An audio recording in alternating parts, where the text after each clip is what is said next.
itu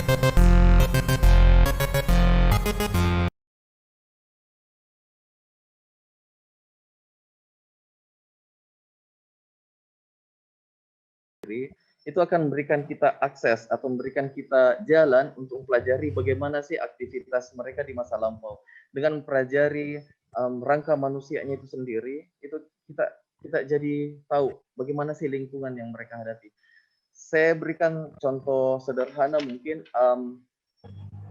tentang orang yang hidup di gunung dan orang yang hidup di dataran rendah. Orang yang hidup di pegunungan pasti akan membutuhkan motorik yang banyak di kaki karena mereka akan menggunakan untuk naik turun gunung. Ini contoh sederhana ya. Berbeda kemudian dengan orang-orang yang hidup di daerah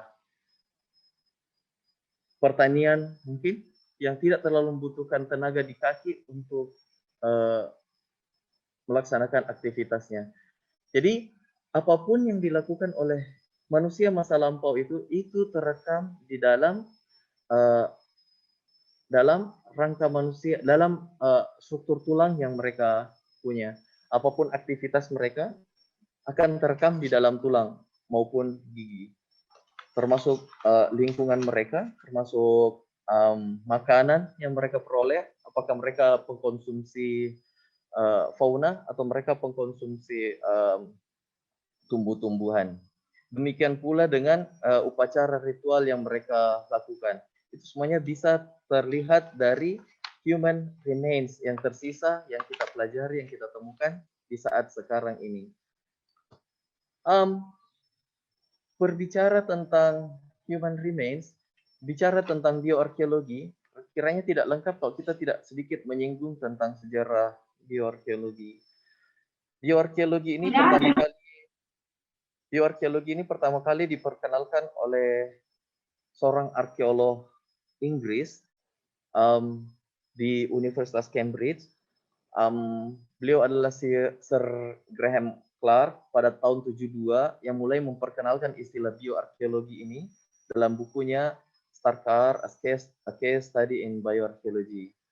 Namun, bioarkeologi pada saat itu masih terbatas pada definisi tentang, masih terikat dengan bidang kajian zooarkeologi dan ataupun botanical archaeology ataupun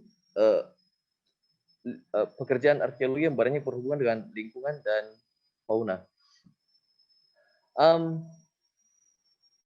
Beliau masih membatasi definisi bioarkeologi ini sebagai bagian dari zooarkeologi. Sampai pada 5 tahun kemudian oleh Jane Boustra pada tahun 76 atau tahun 77, beliau kemudian yang lebih menspesifikkan batasan studi kita tentang rangka manusia di situs arkeologi. Jadi bioarkeologi itu bukan lagi hanya terbatas pada studi fauna atau zooarkeologi saja, tapi lebih dispesifikkan ke studi tentang sisa rangka manusia di situs-situs arkeologi yang dalam hal ini membutuhkan dan banyak bersinggungan dengan disiplin ilmu lain.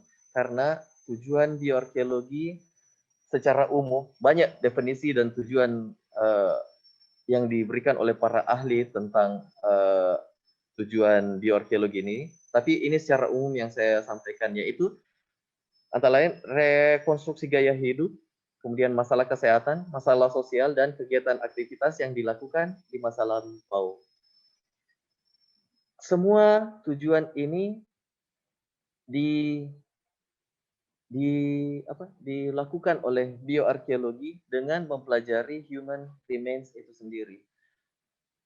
Berbeda dengan tadi Graham Clark yang lebih menspesifikkan pada studi tentang arkeofauna. Jadi kalau tadi disinggung oleh Pak Yadi, ini adalah ilmu yang scientific, yes it is.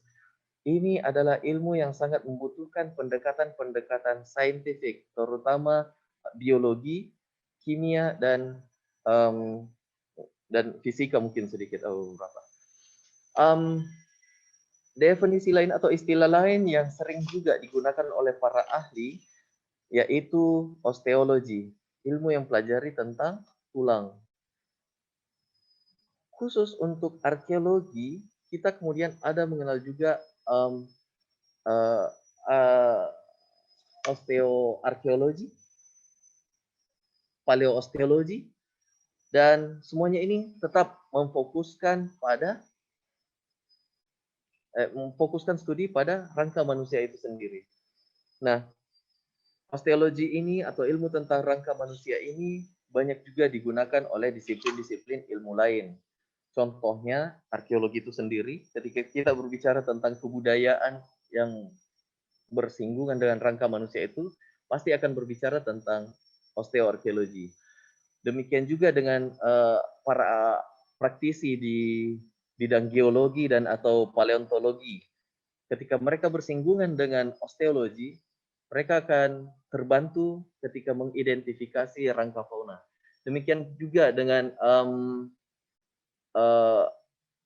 kajian-kajian anatomis terhadap rangka manusia di beberapa daerah. Kemudian forensik, osteologi, dan physical antropologi atau antropologi fisik yang sekarang ini lagi banyak berkembang juga di Surabaya. Kesemuanya ini menjadikan rangka manusia atau tulang manusia itu sebagai objek kajiannya. Ini sudah digambarkan oleh Tim D. White dalam banyak bukunya. Lebih lanjut, oleh Larsen pada tahun 2006 kemudian membatasi bioarkeologi itu pada 3 hubungan interaksi. Menurut Larsen, bahwa bioarkeologi itu adalah hubungan antara kondisi biologis, kondisi budaya, dan kondisi lingkungannya. Yang kesemuanya ini diikat oleh disiplin bioarkeologi. Saya coba berikan beberapa contoh penemuan di beberapa situs di Sulawesi. Ini adalah temuan rangka manusia yang jariye yang sudah dianalisis juga dan akan dipublikasi. Dan sebelah kanan ini adalah temuan rangka manusia juga yang memiliki ciri Austromelanezoid di kawasan Kars Bontocani. Kemudian yang di Liang Jariye ini pertanggalannya, yang di Jariye ini pertanggalannya adalah 2.700 tahun yang lampau ketika dilakukan radiokarbon dating dan telah dipreservasi dan telah dilakukan casting. Koleksinya bisa dilihat di kantor Balar Sulsel. Silahkan kalau ada yang mau datang. Kemudian dating untuk rangka di Bontocani ini sudah diketahui sampai berusia 6.500 atau masa Holosen Tengah, dan sampai sekarang masih dilakukan riset oleh Balai Arkeologi Sulawesi Selatan. Seringkali ketika kita menemukan rangka di beberapa situs, ada beberapa hal yang perlu menjadi perhatian. Izin saya berpindah slide.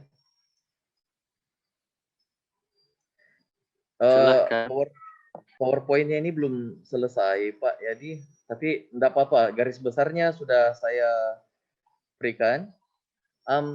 Hanya saja dalam melakukan riset terhadap human remains itu ada beberapa poin yang perlu menjadi catatan ketika kita melakukan ekskavasi atau pelaporan terhadap temuan rangka manusia. Beberapa catatan yang bisa menjadi pegangan kita untuk melakukan ekskavasi dan pelaporan temuan rangka manusia.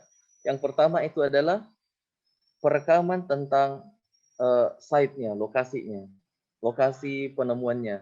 Jadi ketika menemukan rangka manusia yang sangat dibutuhkan itu adalah peta lokasi penelitian. Itu amat sangat dibutuhkan dan menjadi kewajiban ketika menemukan rangka manusia.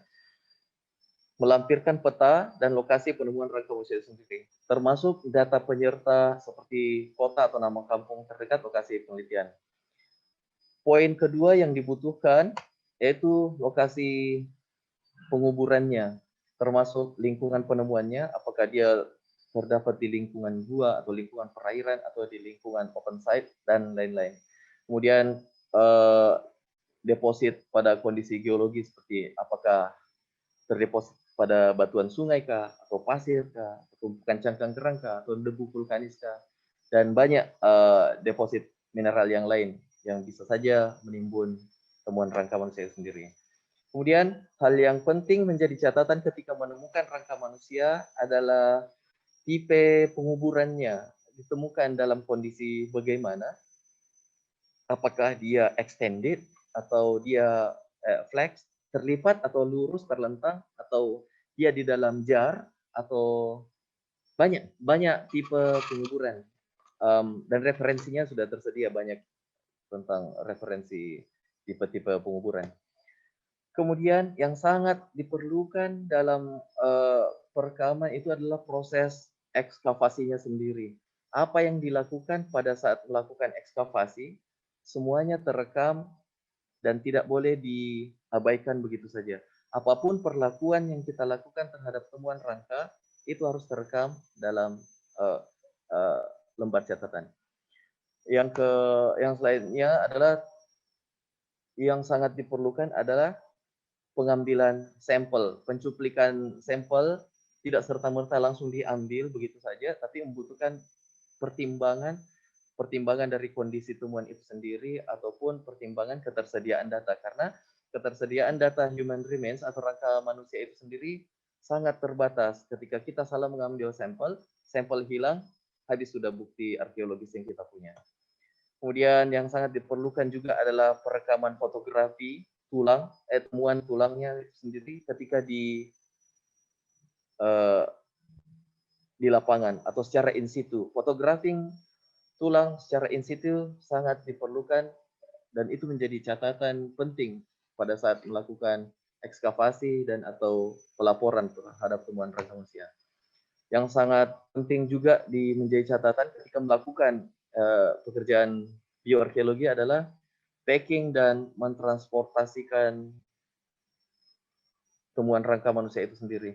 Karena seperti tadi yang sudah saya sampaikan, ketika ini rusak atau ketika temuan sampel itu hancur, kita tidak akan mungkin mendapatkan hal yang sama lagi.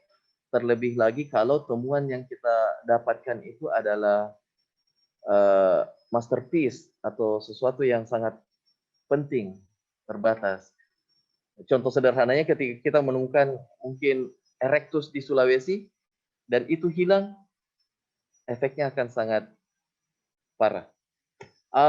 Kemudian yang perlu menjadi catatan adalah tanah dan tingkat preservasi tulang, kemudian cara membersihkan tulangnya, dan penggunaan konsolidan pada saat melakukan preservasi.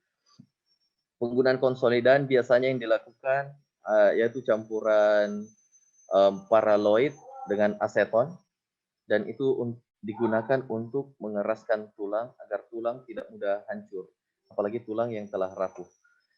Kemudian ada salah satu teknik lagi, pressure impregnation, itu biasanya adalah teknik menyimpan atau teknik merekatkan tulang dengan mengeluarkan udara dari tulang itu sendiri. Biasanya ini menggunakan juga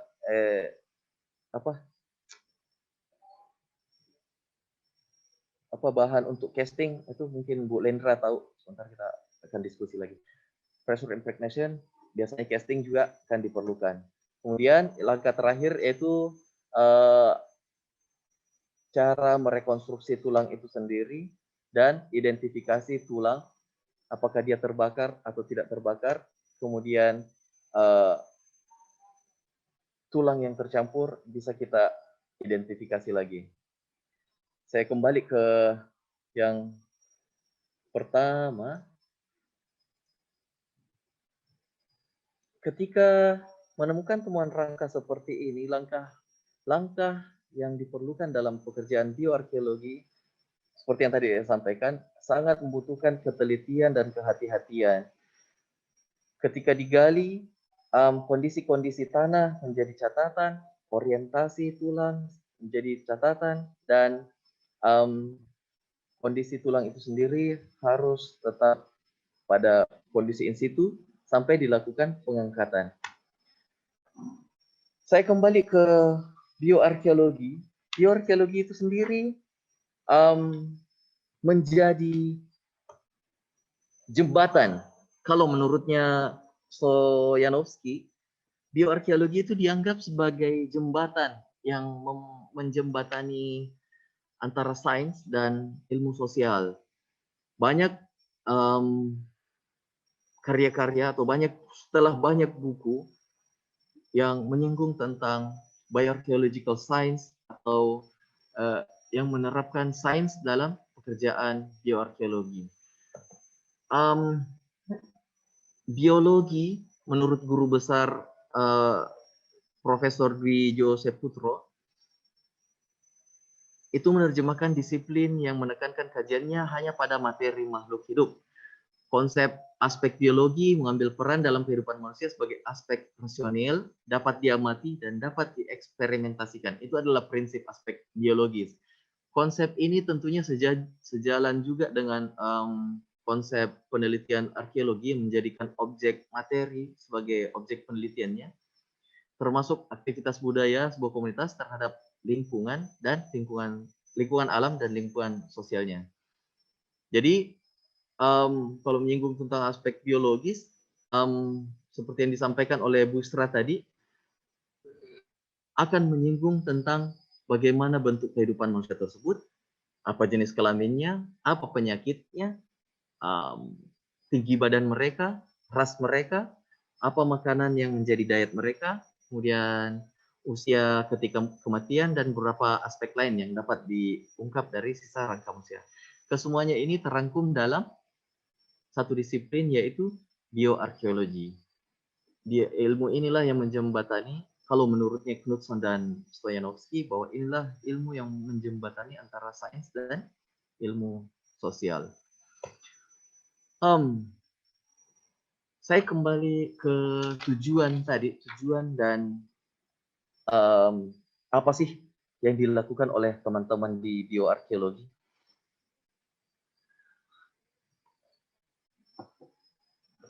Membangunkan orang mati, membangunkan yang telah mati. Di sini definisinya, pengertiannya adalah bagaimana membuat rangka manusia ini bercerita tentang dirinya sendiri. Dengan data rangka manusia ini, kita akan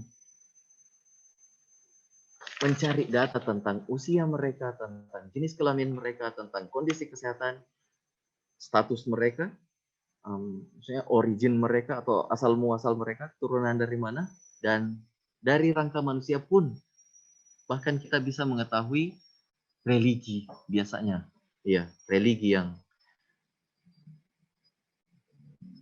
manusianya itu. Objek kita adalah human skeleton. Human skeleton itu terdiri dari beberapa bagian. Rangka manusia atau human skeleton ini yaitu yang paling perlu kita jelaskan adalah tentang fungsi tulang itu sendiri. Nah, fungsi tulang seperti kita ketahui, tulang ini sebagai penopang tubuh kita, kemudian tulang bisa difungsikan sebagai pelindung organ vital manusia, otak misalnya mungkin, kemudian jantung, paru-paru, semuanya. Kemudian tulang itu juga berfungsi sebagai tempat merekatnya otot.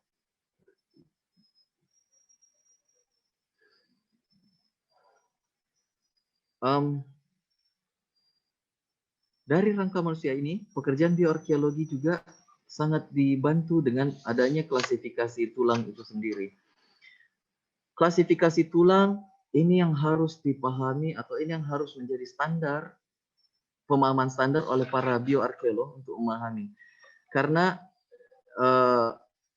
terlalu banyak istilah yang akan kita kaji dalam bioarkeologi.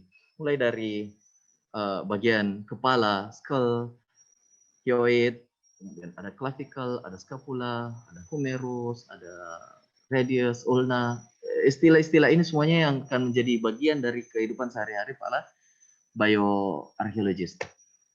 Kemudian kita pun dituntut untuk mengetahui bagaimana sih struktur tulang itu sendiri, mulai dari struktur tulang yang spongy, atau yang mana ya bagian tulang yang padat, yang mana bagian yang telah menyatu, yang mana yang belum menyatu, dan bagian-bagian tulang yang lainnya. Struktur tulang ini sangat dibutuhkan untuk diketahui oleh para bioarkeologis. Kemudian komposisi, struktur dan komposisi penyusun tulang itu juga harus kita ketahui dari pekerjaan bioarkeologi.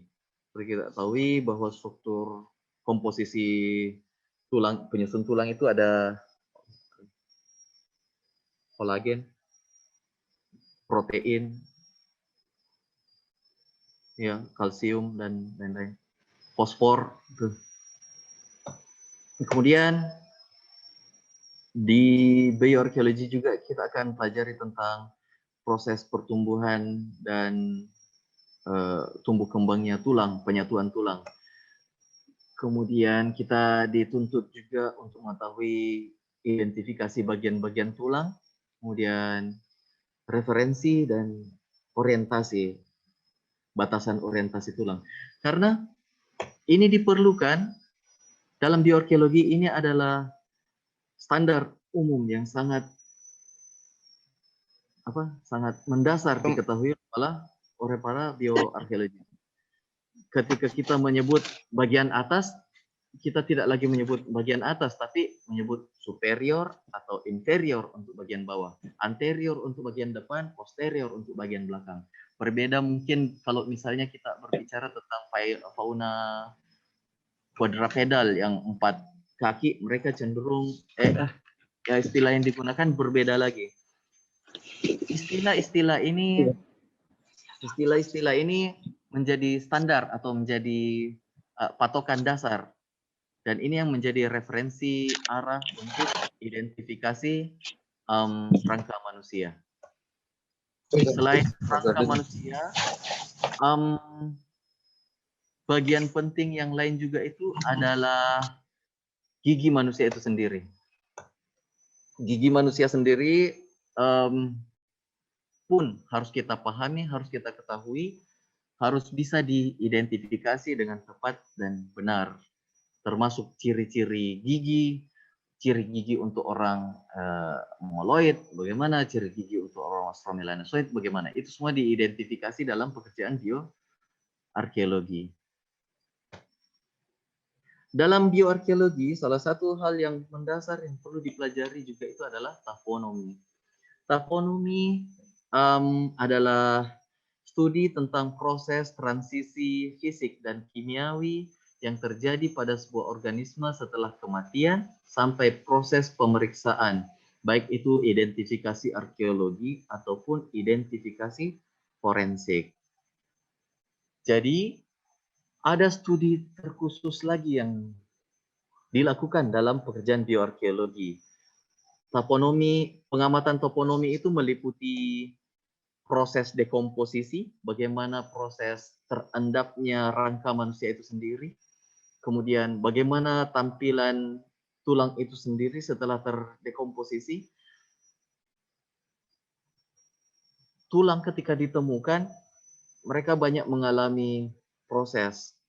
Entah prosesnya itu kemudian adalah proses yang melibatkan manusia ataupun binatang, seperti misalnya tikus pengerat atau babi mungkin, atau predator-predator dari lingkungan air, ataupun predator-predator seperti burung. Demikian juga karnivora itu mempengaruhi bentuk tulang ketika ditemukan. Kemudian ada juga faktor lain, yaitu human agents. Jadi ketika kita menemukan rangka manusia, tidak menutup kemungkinan ada campur tangan manusia ketika tulang itu ditemukan, entah karena dia dibakar atau karena dia mungkin dipotong, terjadi mutilasi atau apa. Dan termasuk praktek penguburan dari rangka manusia. Itu menjadi bagian dari studi tentang taponomi. Kemudian selain 3 di atas, ada juga pengaruh lingkungan alam, seperti kondisi tanah atau lingkungan perairan, dan aktivitas penanaman. Ada satu istilah lagi yang namanya commingling. Commingling itu ketika kita menemukan rangka manusia, tidak lagi pada satu bagian utuhnya, tapi dia lebih termix dari individu yang berbeda. Jadi mungkin dari satu kotak gali, kita menemukan tulang rangka manusia yang tercampur dengan individu-individu yang lain, sehingga sangat diperlukan satu metode tersendiri untuk mengidentifikasinya, yaitu kita mengenal dalam bioarkeologi juga istilah minimum number of individu, kemudian minimum number of element, dan number of identified specimen. Kesemuanya ini mengidentifikasi jumlah dari temuan-temuan tulang dari satu kota ekskavasi. Dalam bioarkeologi, kita juga mengidentifikasi jenis kelamin dan garis keturunan. Jenis kelamin itu biasanya kita bisa tahu dari temuan pelvis, ataupun pelvis itu temuan panggul, tulang panggul. Kemudian kita juga bisa mengetahui jenis kelamin dari kranium dan rahang, dan juga dari tulang panjang. Ini adalah beberapa contoh ketika kita menemukan rangka, kita di dalam bioarkeologi kita diminta untuk mengidentifikasi jenis kelamin dan garis keturunan ini. Kita mengidentifikasi apakah dia pria atau wanita dengan masing-masing perbedaan morfologi tulang dari masing-masing rangka. Ini adalah contohnya. Kemudian kita juga bisa mengidentifikasi dari kranium dan atau mandible. Ketika kita mendapatkan tulang yang berbentuk seperti U dari rahang, itu adalah female, diidentifikasi sebagai female, dan ketika dia berbentuk persegi itu lebih ke pria atau male. Dan banyak variabel atau indikator lain dari tulang yang bisa kita gunakan untuk mengidentifikasi jenis kelamin dan garis keturunan itu sendiri. Garis keturunan itu sendiri sebenarnya relatif dan sangat tergantung dari lokasi geografis yang mereka tempati. Dan ini membutuhkan studi tersendiri, membutuhkan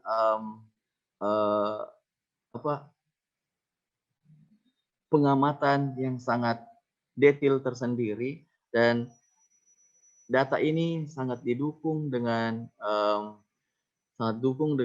analisis-analisis seperti DNA dan atau analisis mikroskopis lainnya.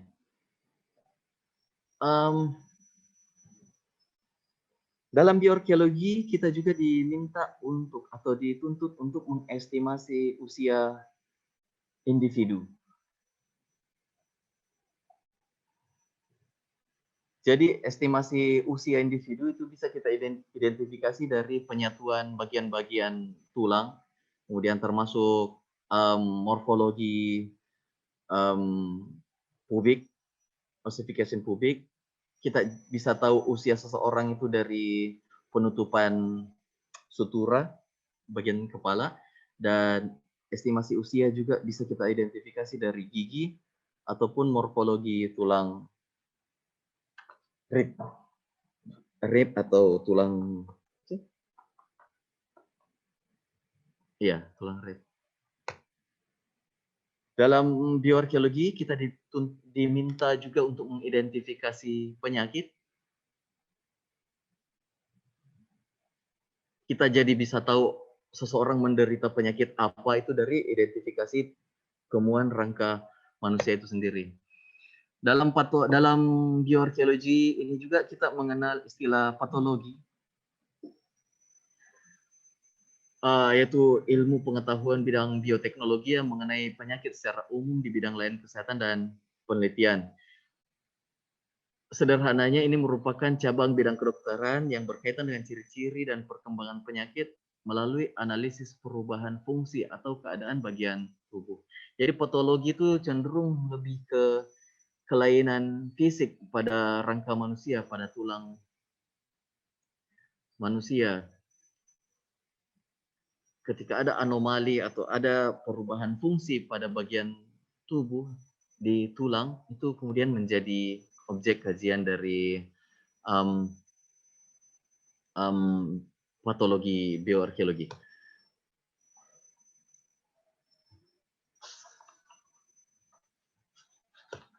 Dalam bioarkeologi kita juga akan melakukan dating karbon 14, radiokarbon atau AMS biasanya ini untuk mendukung data pertanggalan dari temuan rangka manusia itu sendiri. Seringkali kita lakukan radiokarbon dating ini di lab-lab yang telah memiliki sertifikasi untuk diakui secara internasional. Selain itu, bioarkeologi juga banyak menyinggung tentang DNA, analisis DNA untuk melihat keterhubungan biologis antara satu rangka dengan rangka yang lainnya. Kemudian ada data analisis origin atau asal mula, asal keturunan itu berdasarkan dari dental enamel. Jadi ada tersimpan kimiawi mineral kimiawi pada enamel gigi dan itu bisa digunakan untuk analisis isotop oksigen dan strontium. Ini telah dilakukan juga oleh Fakultas Kedokteran Gigi seperti yang dilakukan pada study kemarin.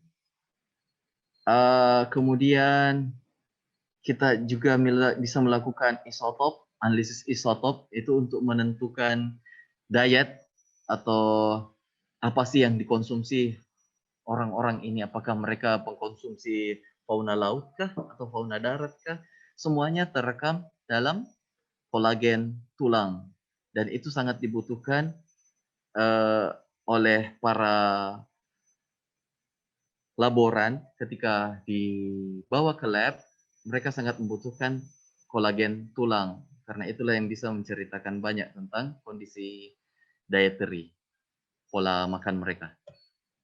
Kemudian bioarkeologi yang lain adalah fungsi atau kegunaan bioarkeologi adalah rekonstruksi wajah yang bisa dilakukan dari temuan rangka manusia itu sendiri. Saya kira itu saja sedikit, atau maaf kalau banyak ya, yang bisa saya sampaikan Pak Yadi. Sekiranya ada yang bisa kita diskusikan, kalau bisa saya jawab, saya akan jawab. Kiranya mungkin saya akan butuhkan juga bantuannya Kak Erwin untuk berdiskusi lebih lanjut. Saya kembalikan ke Pak Yadi. Terima kasih banyak Pak Yadi.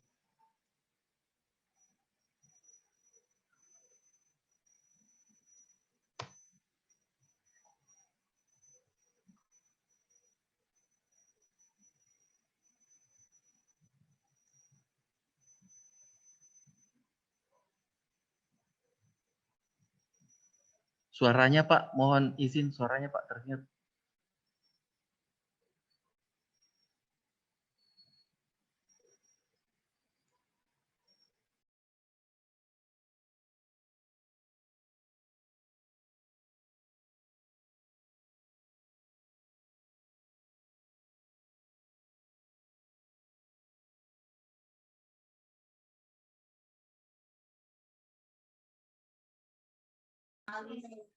Oke, terima kasih. Maaf tadi otoritas host mute. Baik. Terima kasih Pak Fahri, penjelasan yang luar biasa. Bioarkeologi ternyata sebagai sebuah kajian di arkeologi bioarkeologi itu tidak muncul begitu saja. Ada perjalanan sejarahnya ya, sejak yang tadi sudah disampaikan oleh Pak Fahri tadi.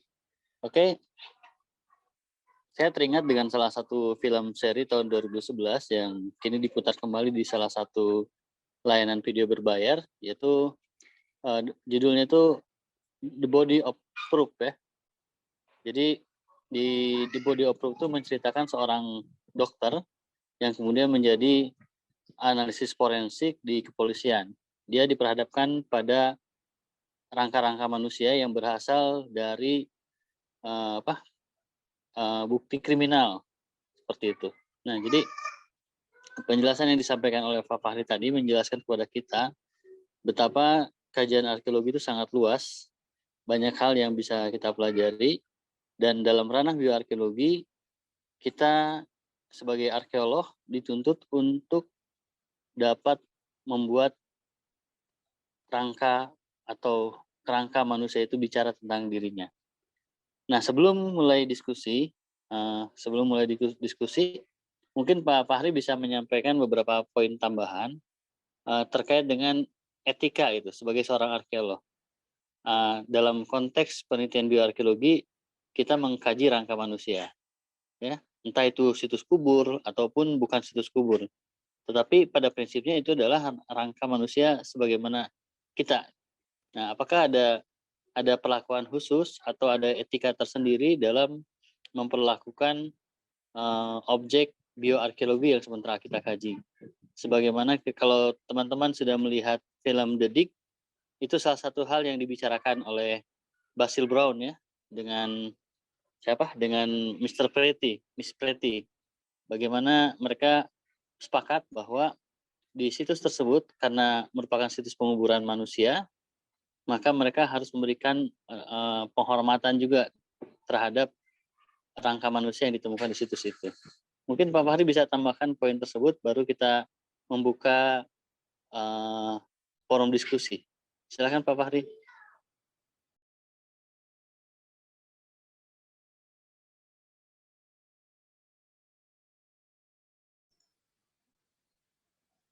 Terima kasih banyak Pak Yadi. Iya tadi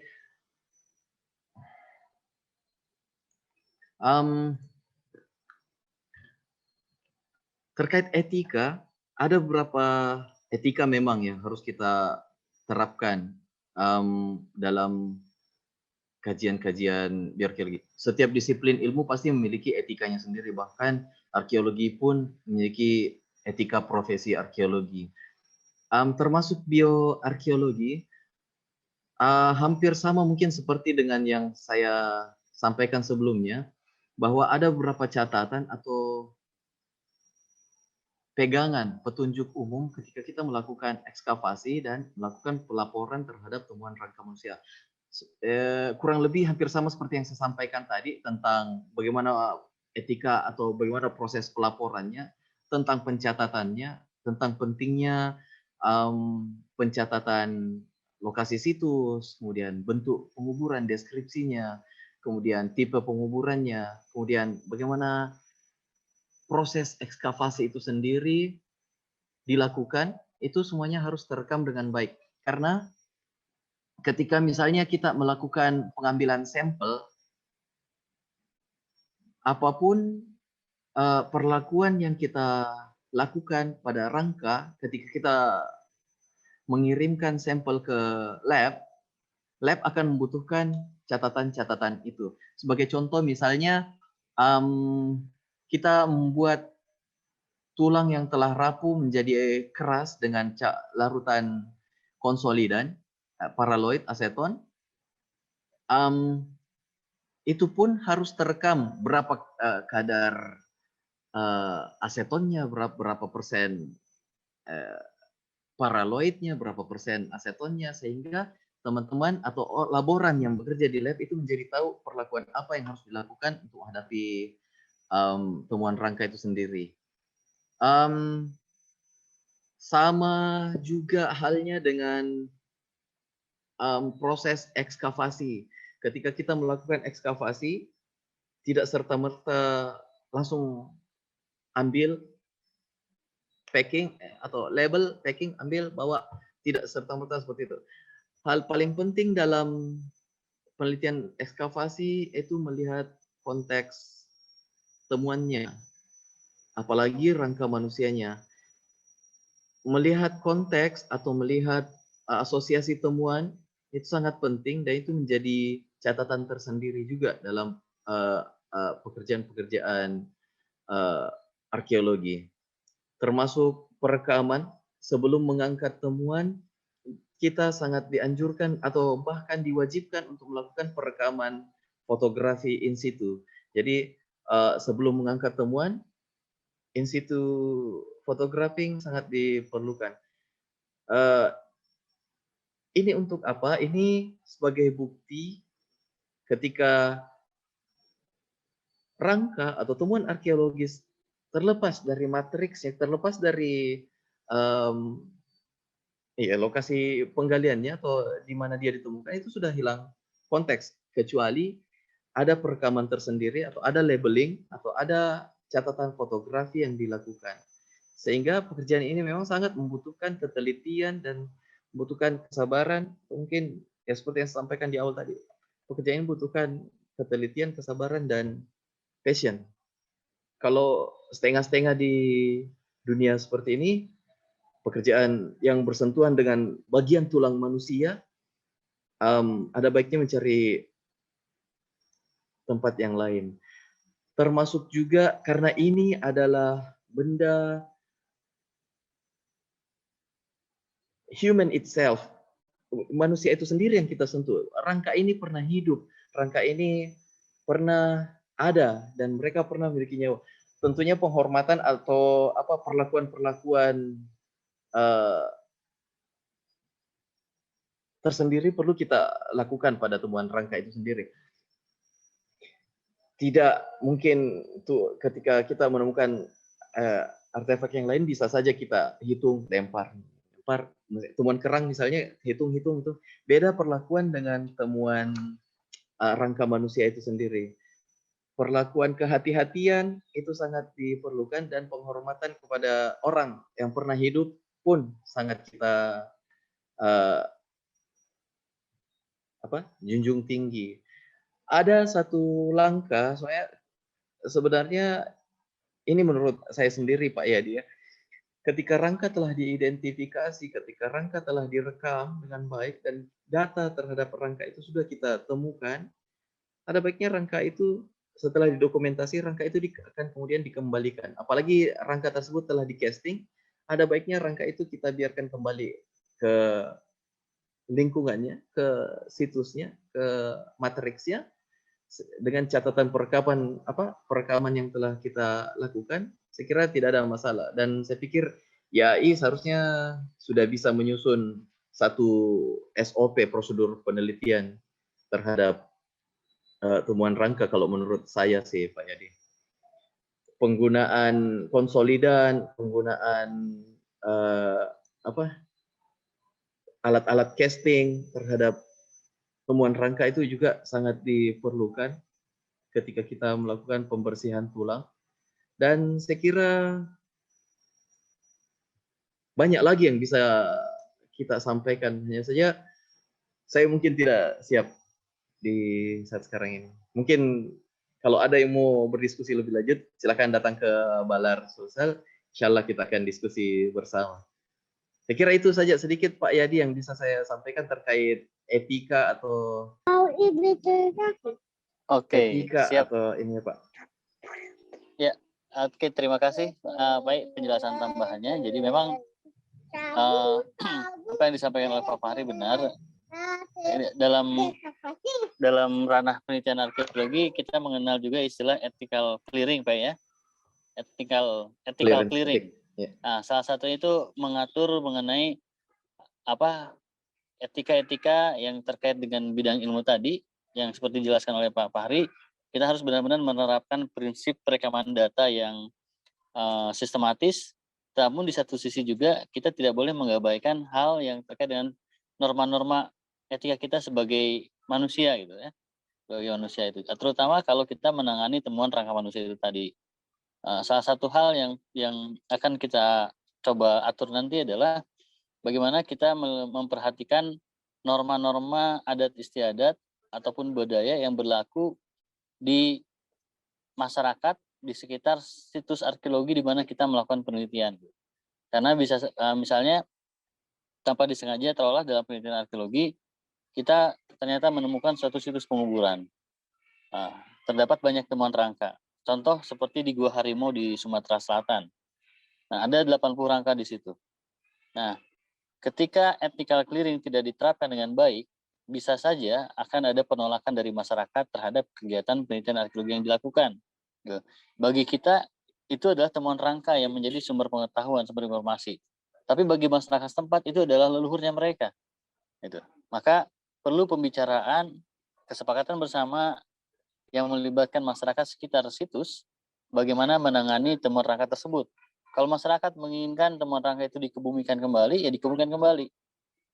Jangan diekspos menjadi destinasi wisata itu. Yang seperti sekarang terjadi di Gua Harimau, kotak ekskavasi di Gua Harimau itu tetap terbuka dan menampilkan rangka manusia yang sudah diekskavasi. Padahal itu sudah di casting. Dan itu memunculkan keberatan dari masyarakat setempat.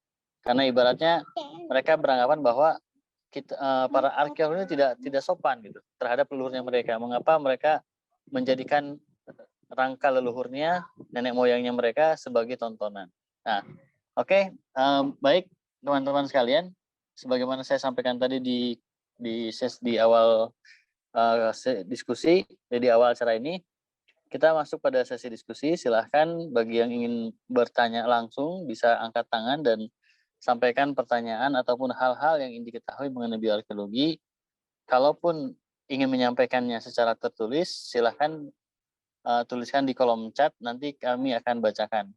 Dan bagi peserta yang teraktif dan memiliki pertanyaan terbaik menurut narasumber kita kali ini, KAI telah menyiapkan dua buku hard copy, bukan file PDF ya. Dua buku hard copy yang akan kita jadikan sebagai kenang-kenangan buat peserta pada pertemuan kelas belajar arkeologi sesi 2 ini. Silakan yang ingin bertanya. Ayu Ningsih, silakan Ayu. Tolong di hostnya di unmute. Pak Iqbal, Lukman, bisa di unmute dulu pesertanya, jadi bisa langsung bertanya. Oke, silakan Ayu. Minta maaf sebelumnya Pak, saya atas nama Arista Putri Dewi, saya menggunakan Zoom nama Ayu karena di laptop tidak bisa kedengaran. Oke, baik. Ya. Oke, baik. Arista, silakan. Jadi langsung saja Pak, saya ingin bertanya mengenai tentang situs Liang Jarie yang ada di Maros. Saya ingin bertanya apakah rangka sisa-sisa manusia yang terdapat di situs Liang Jarie tersebut sudah diketahui bahwa rangka tersebut memiliki jenis kelamin laki-laki, dan apakah rangka tersebut juga mengidap sebuah. Terima kasih Pak. Oke, terima kasih. Langsung saja, baik, silakan jawab.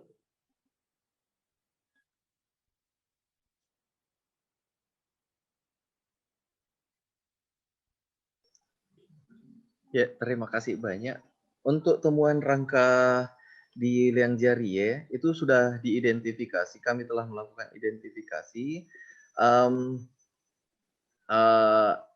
Itu adalah rangka ras Mongoloid atau rangka yang sama seperti kita, ras penutur bahasa Austronesia, Mongoloid, dan dari ciri morfologinya kita jadi bisa tahu bahwa dia adalah seorang laki-laki yang memiliki tinggi 166 cm. Artikelnya telah diterbitkan, telah ada artikelnya, sudah diterbit di jurnal Waladnae untuk identifikasi awalnya. Untuk saat sekarang ini masih kami lakukan riset lebih jauh tentang temuan rangka itu sendiri, identifikasi morfologi dan identifikasi penyakit. Untuk penyakit memang sangat dibutuhkan identifikasi sendiri. Sampai sekarang belum ada identifikasi penyakit yang diderita oleh orang ini, tapi orang ini berasal dari konteks masa 2700 tahun yang lalu, dengan konteks gerabah, tumbuhan gerabah, dan eh, dan fauna-fauna Holosen akhir lainnya seperti babi, anoa, kuskus, monyet, dan lain-lain. Artikelnya telah terbit. Hanya untuk penyakit kita belum identifikasi. Mudah-mudahan di terbitan selanjutnya identifikasi lanjutan itu bisa kita lakukan. Karena untuk menentukan penyakit itu sangat dibutuhkan bantuan dari analisis lab yang lengkap secara mikroskopis, secara mikro itu sangat dibutuhkan, dan pemetikan sampel pun sangat diperlukan. Kami mengambil sampel dari humerus, itu hari kami mengambil sampel humerus, hanya saja setelah dilakukan identifikasi di laboratorium di Waikato, ternyata jumlah kolagen yang dikandung oleh tulang ini tidak mencukupi untuk dilakukan identifikasi, termasuk identifikasi penyakit. Untuk identifikasi penyakit yang lain bisa dilakukan adalah dari gigi. Dari temuan gigi yang ada di rangka LJ1. LJ1 namanya deh ya, yang di Maros itu namanya rangka individu LJ1. Sayangnya kita tidak menemukan gigi yang banyak untuk kita identifikasi penyakitnya. Yang kita temukan justru malah hanya rahang dan sudah tidak ada bagian kranial. Kondisi tulang sangat fragmentaris dan itu sangat menyulitkan kami untuk identifikasi jenis penyakit yang diderita oleh LJ1 ini. Saya kira itu sedikit uraiannya, Pak. Dan perlu kami sampaikan, seperti yang disampaikan tadi Pak Yadi, bahwa untuk kasus seperti di Gua Harimau, ada beberapa situs memang yang masih terekspos, seperti di Liang Jeri pun temuan rangkanya itu masih terekspos, karena masih ada beberapa bagian yang memang harus mendapat perhatian penelitian. Jadi kita harapannya setelah di casting rangka Maros nantinya akan dikembalikan di posisi matriksnya, in situnya temuan rangka itu sendiri. Kalau ada yang berminat terhadap bioarkeologi, kita sama-sama belajar. Saya undang kepada teman-teman semuanya, kalau berminat main-main rangka manusia, silahkan datang ke Balar. Bisa bersama dengan Pak Presiden di Kaisar.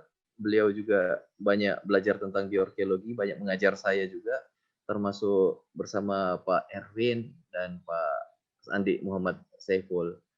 Saya kira itu sedikit Pak Yadi, izin.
Apa?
Macam apa itu?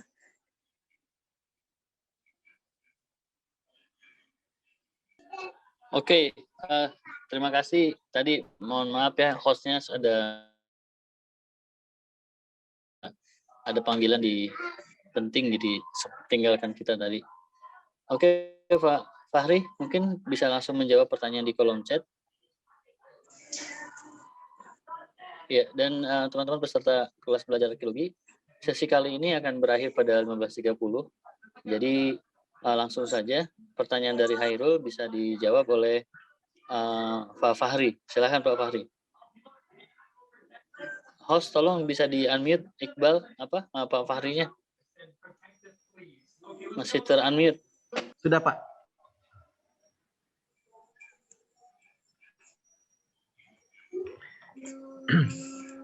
Baik, terima kasih banyak buat Hairul Hafiz tadi. Yang pertanyaan sebelum saya masuk ke Marcel. Hairul bertanya, apakah Balar tidak bisa ekskavasi di Liang Kabori? Bagaimana pertanyaannya? Belum ada sama sekali penemuan rangka manusia. Apakah Balar tidak bisa menyiapkan ekskavasi untuk dilakukan di Liang Kabori? Apakah Liang Kabori ini ada rangka manusia atau tidak? Mungkin penyeru bisa dijelaskan, Kak. Terima kasih. Assalamualaikum warahmatullahi wabarakatuh. Waalaikumsalam warahmatullahi wabarakatuh. Buat Hairul, ekskavasi prinsipnya bisa kita lakukan. Yang bisa melakukan ekskavasi itu hanya para arkeolog dan atau yang membidani bidang arkeologi. Arkeolog memang sangat dituntut untuk melakukan ekskavasi, terutama di situs-situs yang memiliki potensi memberikan data baru kehadiran manusia masa lampau. Khusus untuk Liang Kabori, namanya kami ini adalah lembaga UPT di bawahnya pusat. Kami harus berkiblat ke pusat untuk menyusun blueprint penelitian. Jadi sebelum kami melakukan langkah penelitian, memang harus berkoordinasi dengan pusat dulu. Untuk melakukan ekskavasi pada prinsipnya kita bisa lakukan. Mungkin akan kerjasama dengan teman-teman di UHO juga. Kalau untuk menjawab pertanyaan apakah di sini ada manusia atau tidak, sebenarnya ini sangat sulit dijawab ada atau tidak dalam tanah, karena beberapa penelitian yang telah dilakukan sejak Balar berdiri, baru 1 dekade terakhir ini kita banyak menemukan temuan rangka manusia.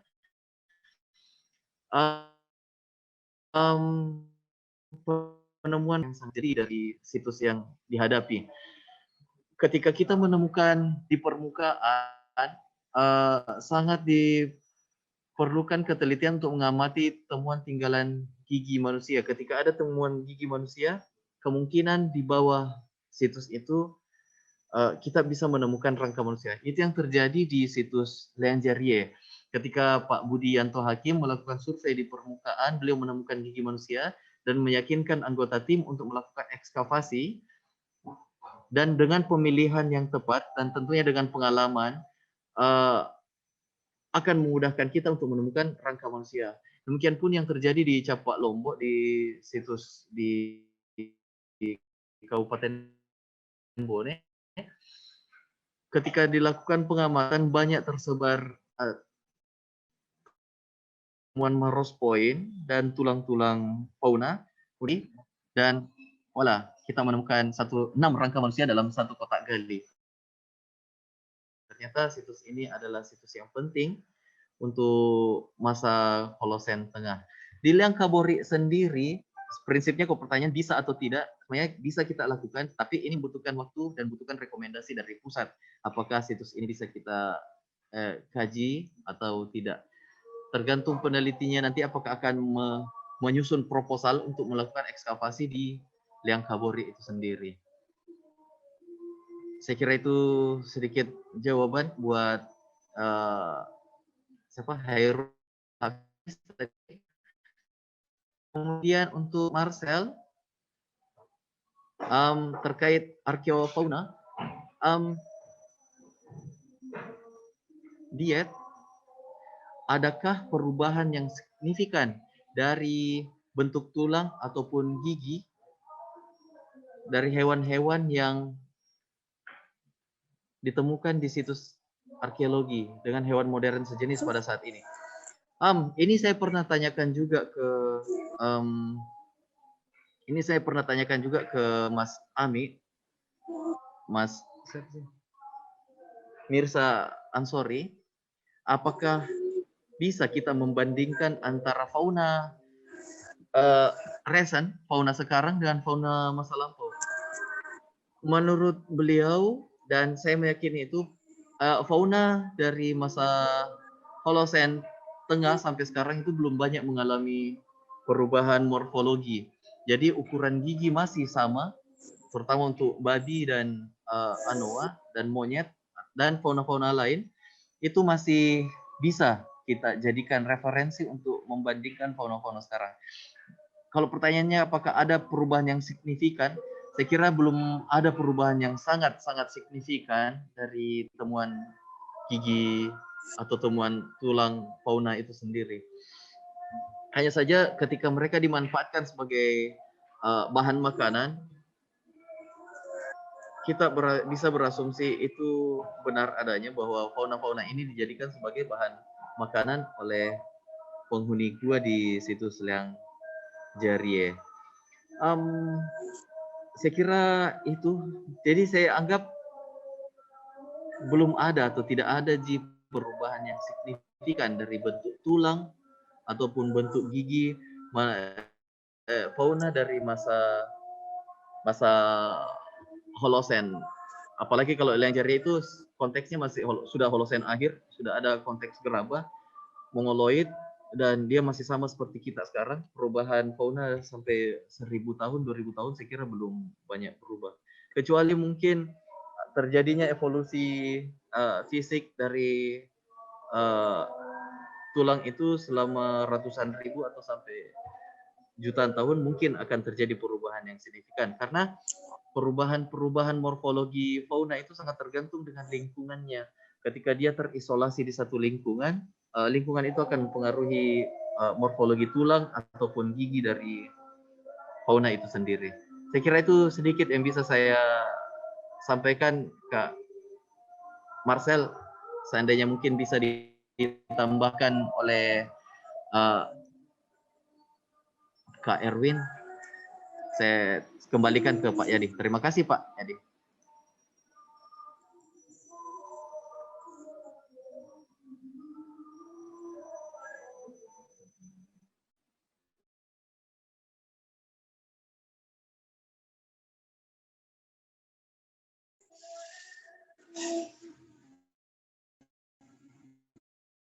Dan Mas Wani sebagai ketua departemen kami undang. Oke, terima kasih Pak Fahri. Mohon maaf, Lukman memang lagi sibuk juga, tapi beliau bisa meluangkan waktu untuk menjadi host. Terima kasih Pak Fahri penjelasannya. Tentunya kalau kita bicara bioarkeologi itu banyak sekali yang bisa didiskusikan. Namun memang sesi kelas belajar arkeologi ini kita batasi durasi waktunya 1 jam sampai 1,5 jam seperti itu.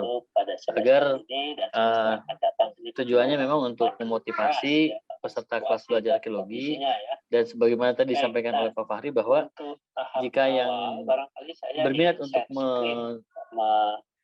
mempelajari bioarkeologi, Pak Fahri ini bisa ditemui langsung di Balai Arkeologi Sulawesi Selatan. Jadi bisa diskusi lebih lanjut dengan Pak Fahri di Balai Arkeologi Sulawesi Selatan. Seperti itu. Oke, baik. Saya kira terima kasih sekali lagi saya ucapkan pada Pak Fahri yang telah membagi pengetahuannya tentang bioarkeologi.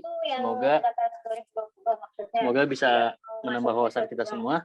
Terima kasih untuk Erwin dan Iqbal yang telah memfasilitasi ruang meeting pada sesi 2 kelas belajar arkeologi.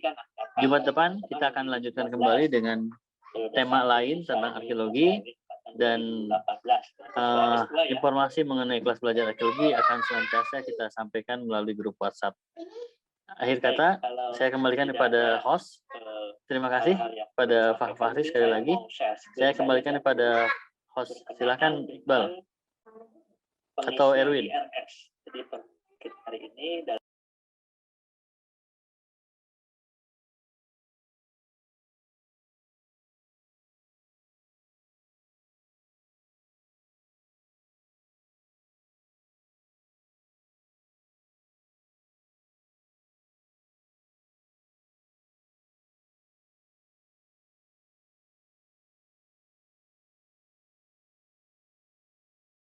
Kak. Iya, terima kasih Kak.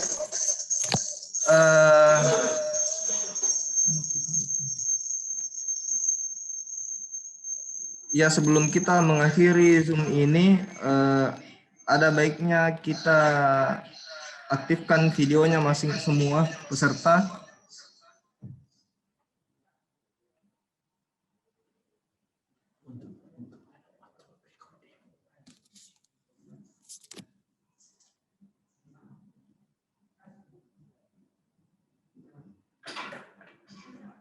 Ya, oke.